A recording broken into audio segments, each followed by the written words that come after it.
Welcome to Fire Sale, the podcast.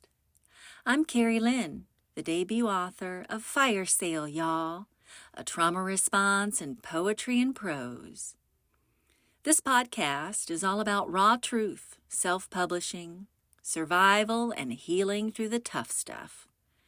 Because no matter how much the world tries to snuff out your creativity, it's still in there, waiting for a spark.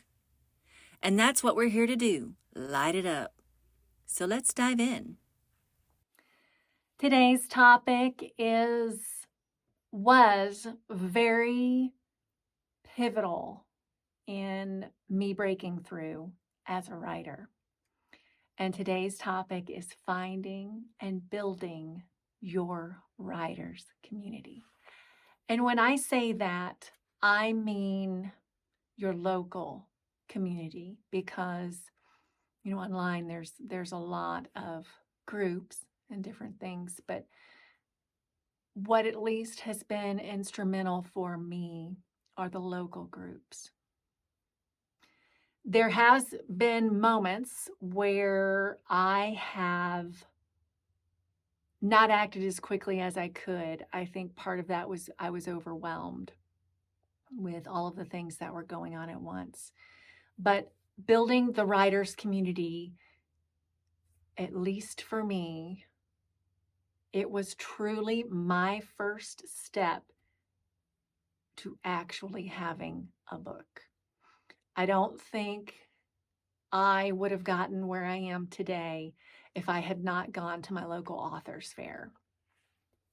In order to find your local writer community, really the best place, and it's going to sound so antiquated, go to your local library, the one closest to your home or the one closest to wherever it is that you do your writing.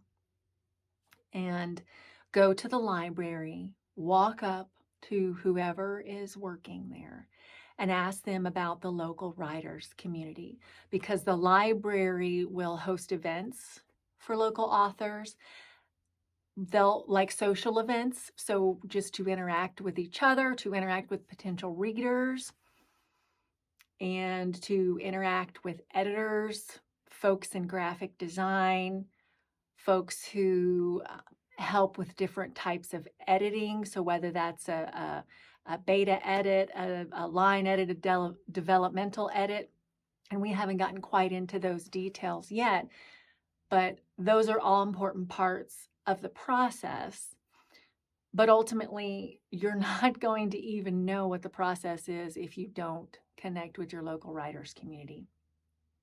And so I went to the local author fair. I skipped the children's book area, which I will say we have a very large children's book and young adult group here in my county.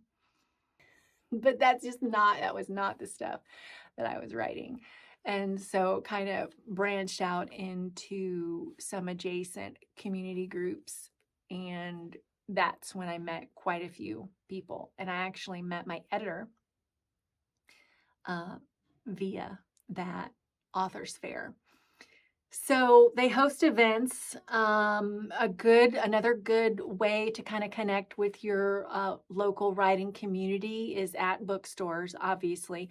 And I don't mean the box bookstores, although, heck, that's where everyone wants to be. That's where you want your book. You want your book on that shelf, right?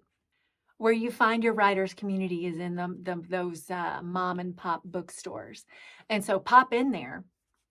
Before you walk up to any, management or employees at the bookstore, I suggest you walk around, because each one can kind of have their own identity, right? And so if it's not a store that you're personally familiar with, once again, are they more of a children's book type place? Are they a young adult?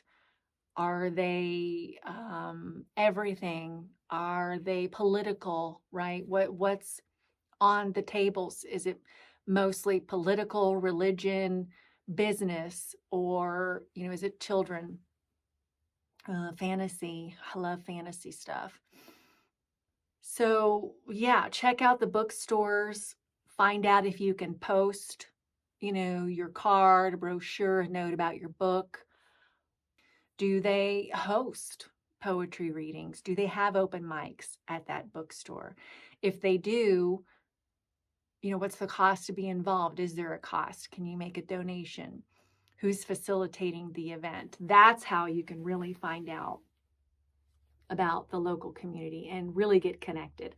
There's also online forums on Facebook, Instagram, Reddit.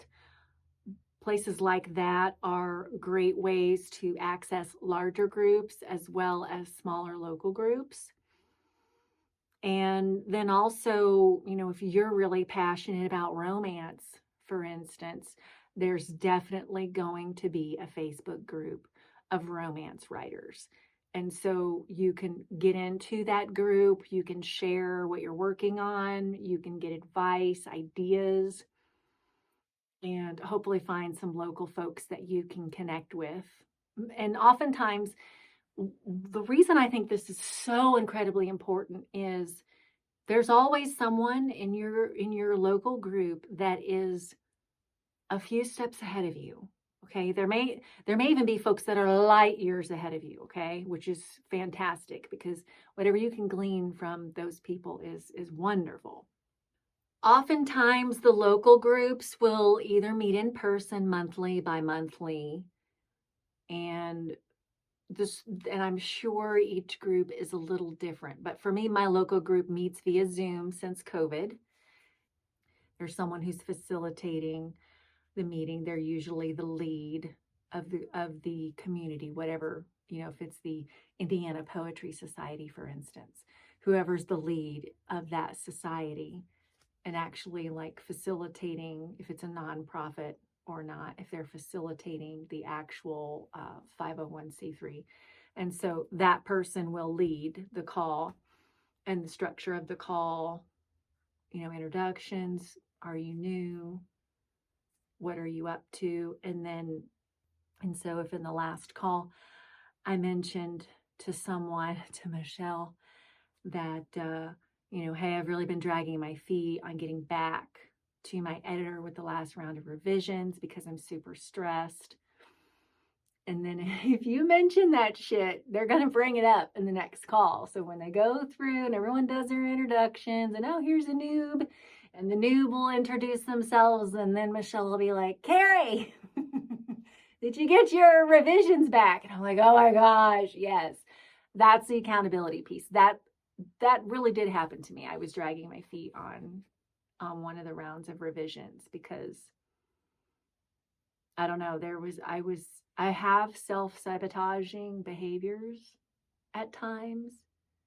And I think that may have been one of them, or it could have just been I was stressed. I don't know. But anyway, I'm obviously past that. But that's why it's important. And then also you can get some really interesting feedback. So if you're having trouble deciding on a graphics designer to do the interior layout of your work, or maybe you don't need a graphics designer for the interior layout, but you're going to need someone for the exterior. So the front cover, the back cover, and the spine. And so if you need feedback on who, like references, referrals, oftentimes some of the actual writers within the community have done that themselves, or they're aware of the software, they're aware of the cost, they're aware of the time and the expertise needed. I mean, could a beginner do this? If you're more intermediate and you've worked in Canva with some marketing things and graphics design, could you do this? That kind of stuff. So I find that very helpful. Those groups can be great for beta edits. If you trust those folks. I think your local folks are way more trustworthy than like a forum on Reddit, or someone who's offering beta edit services on Fiverr, unless you are signing a contract and an agreement with them. So I want you to know that there are these local groups. That's definitely where I would start. If you live in some area that is very rural, or maybe there's really not much of a writer's community, then look at adjacent cities or even adjacent states. So I mentioned the local authors fair is where I kind of cut my teeth in my writers community. I can't stress it enough. You really need to be attending those events. If you're introverted, I get you. I truly, truly get you. The first time I read my poetry in front of strangers, I cried like a little bitch. It's okay. It gets better. I really think that YouTube has been such an amazing opportunity for growth for me personally. And I don't mean that marketing wise. Writers, until you're published and you've made it to the New York Times list, you're just going to have a handful of followers. You just have to be okay with that. Okay, it doesn't mean anything about your work. And honestly, the whole social media following and likes thing, guys, it doesn't mean shit about the quality of your work. It's a pay-to-play model when it comes to social media, especially.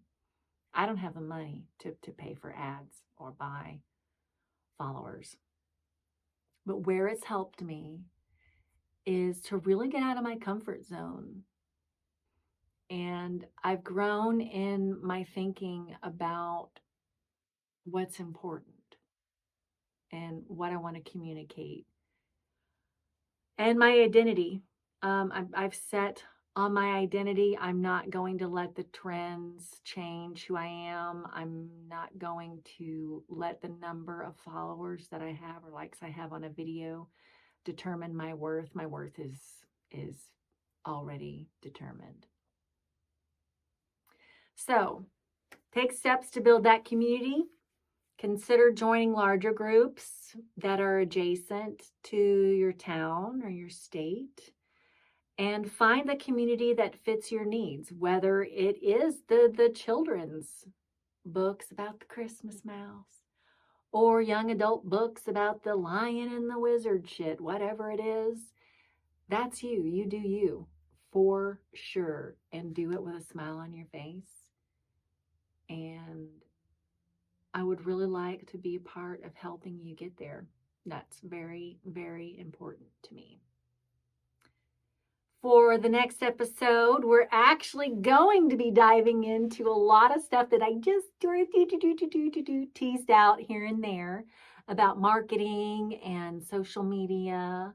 I think you're going to be really interested to see how social media has played out for me, because as I mentioned, I am not much for social media. So it's a necessary evil, honestly.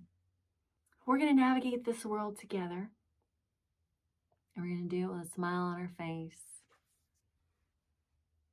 and a hat on our cute little head. All right, y'all. I'll catch you next time. Oh my god! Got to my foot. Oh my gosh! I just lost 40 subscribers. Oh my god! I look so cute, y'all. Can you see? Look, I got my shirt. I'm tied up.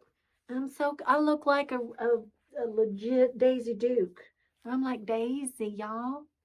But I got long pants on. Oh, shit. I was going to do a poetry reading. Fudge nuggets. All right. Because, see, I can go back and I can edit this and y'all won't freaking have a clue.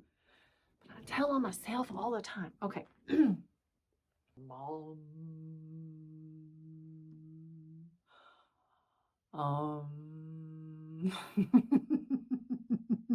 Fucking this crazy white chick. Who is this crazy white chick? My back hurts. I went to the gym. I looked really cute though.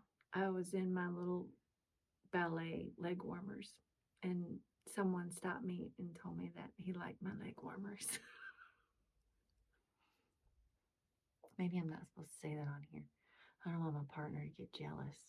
Or maybe I do. Maybe he'll buy me some champagne and dance me around the living room if I tell him I got hit on at the gym because my leg warmers. Shh, don't tell him. Hey, listen. No, you tell him, okay? So he'll dance me around the living room and buy me champagne. Thanks for tuning in to Fire Sale, where we don't hold back. If you're ready for more and want to be the first to know when Fire Sale Y'all drops, join my readers list at www.whoiskerrylynne.com.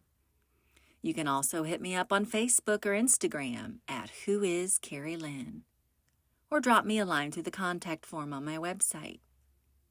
Stay bold, and I'll catch you next time. Later, y'all.